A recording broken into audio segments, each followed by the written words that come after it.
અરવલ્લી જિલ્લામાં હવામાન ફરી પલટાયું છે। આજે મોડાસા શહેર સહિત ડીપ વિસ્તાર, પેલેસ વિસ્તાર અને બસ સ્ટેશન વિસ્તારમાં વરસાદી ઝાપટા નોંધાયા છે।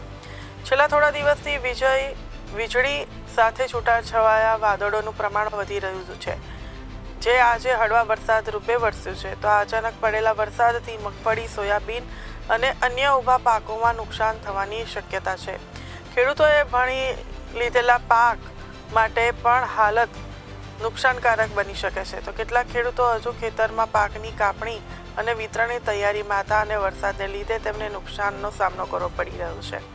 ત્યારે હવામાન વિભાગની આગાહી મુજબ 2 થી 3 દિવસ સુધી જિલ્લામાં વાદળછાયું વાતાવરણ યથાવત રહી શકે છે। છૂટાછવાયા ઝાપટા પડી શકે છે।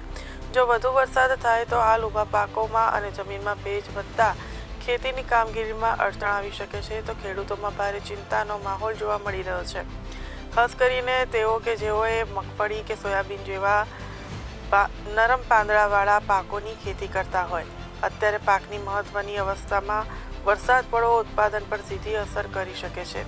તો કૃષિ વિભાગ દ્વારા પણ હવામાન પર નજર રાખવામાં આવી રહી છે અને ખેડૂતોને શક્ય હોય ત્યાં સુધી પાકના રક્ષણ માટે પગલાં લેવા સૂચના આપવામાં આવી છે।